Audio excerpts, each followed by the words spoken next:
Ya. Habib Sarip, kami persilakan. Terima kasih. Assalamualaikum warahmatullahi wabarakatuh. Ibu Ketua dan pimpinan yang lainnya, sahabat-sahabat anggota Komisi 10, Bapak Menteri Pak Erick Thohir beserta Wakil Menteri dan seluruh jajarannya, ada satu optimisme yang tinggi tatkala ada pergeseran Menteri di Kemenpora. Masyarakat ekspektasinya sangat tinggi. Yang pertama, tentu saja sekarang kita tidak hanya bicara PSSI saja, Pak Erick, tetapi cakupannya lebih luas. Ya. Kalau Pak Erick berhasil mendongkrak PSSI dari ranking 152 sekarang, kalau tidak salah 116, ya. Maaf kalau saya keliru. Mudah-mudahan olahraga yang lain pun demikian, ya, bisa terdongkrak. Yang pertama, saya sepakat ada satu terobosan berkaitan dengan usia pemuda 14-25. Ini rasional dan realistis. Tatkala saya hadir di forum-forum organisasi pemuda, pengurus-pengurusnya rata-rata termuda 30, yang paling tua sampai 48 tahun. Ya. Ada kalanya pengurus sudah punya cucu masih disebut pemuda. Ini kan lucu. Ya. Jadi 14 sampai 25. Nah, kemudian ada satu statement yang disampaikan oleh Pak Menteri, tidak ada bedanya. Kalau saya menuntut Pak Menteri, perlu ada yang beda. Beda dari sisi program, beda dari sisi pengelolaan, mengorganize, beda dari sisi target. Ya. Saya yakin Pak Erick mampu untuk melakukan itu semua. Ya. Jadi itu mungkin statement karena sifat tawaduknya, sifat rendah hatinya, sifat humble-nya Pak Menteri.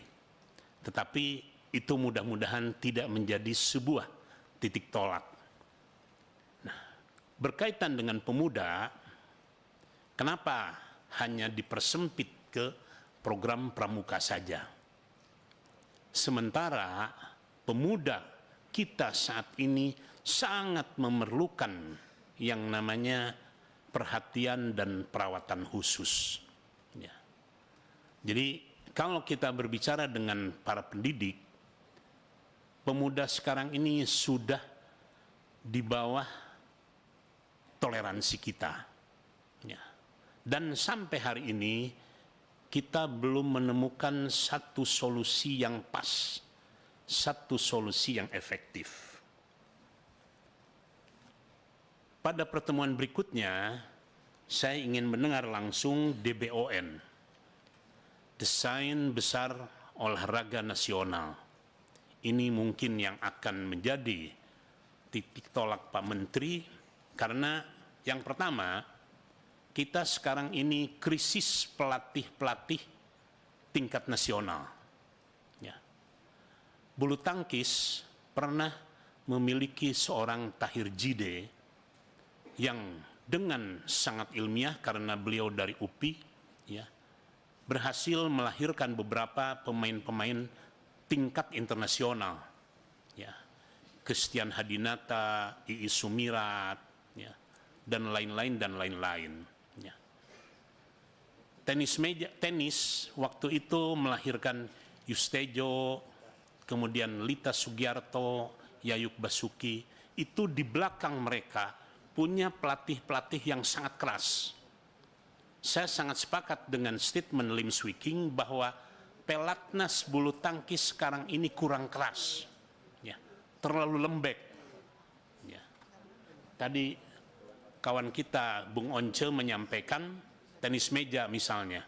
Saya melihat langsung bagaimana Anton Suseno, Abdul Razak, dan Faisal ketika itu dilatih oleh Pak Ismail namanya di Bandung, ya.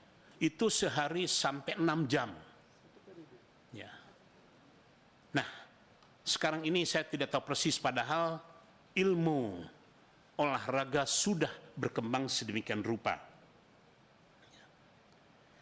Nah, kemudian saya tidak tahu persis bagaimana caranya agar supaya olahraga ini berada di bawah koordinasi Kementerian Pemuda dan Olahraga. Tadi Pak Menteri menyampaikan hampir tersebar di 40 kementerian. Ya. Maaf kalau boleh kita berterus terang, kementerian-kementerian yang ada tatkala membentuk semacam tim olahraga itu selain artifisial juga dalam rangka gengsi. Ya. Pertamina, PLN punya volleyball, basket dan sebagainya dan sebagainya. Ada sisi positifnya, tetapi tidak jarang antara satu klub dengan klub yang lainnya terjadi persaingan yang kurang sehat. Dan yang terakhir, saya sering membaca-baca biografi para olahragawan, tidak sedikit yang dari kalangan santri. Misalnya Alwi Kobra yang esport, dia itu hafal 30 juz Al-Quran. Hafidh beliau. Ya.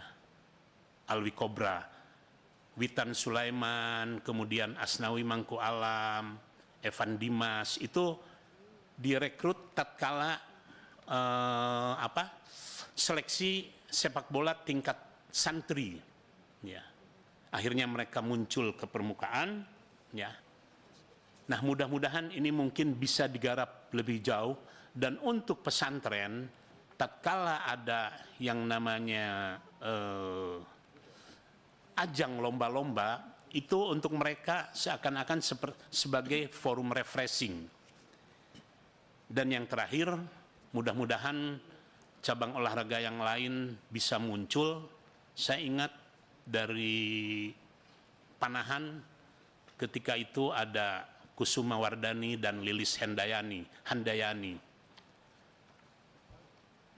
Pemanah-pemanah Korea ketika itu di bawah kita. Ya. Dan tahun 70, 80, 90, atlet perempuan dan atlet laki-laki sangat seimbang. Sekarang ini nampaknya lebih didominasi oleh atlet-atlet laki-laki. Untuk sementara itu, dan ada yang terakhir sekali, dulu di zaman peralihan Bung Karno ke Pak Harto, ada salah satu menteri olahraga yang namanya Pak Maladi. Pak Maladi ini punya 3 anak, tiga-tiganya atlet. Ada yang atlet tenis meja, kalau tidak salah Beatrix Peters. Ada yang atlet tenis dan ada yang atlet renang. Ya. Nah, mudah-mudahan Pak Erik pun sudah mempersiapkan putra-putrinya menjadi olahragawan. Terima kasih. Assalamualaikum warahmatullahi wabarakatuh.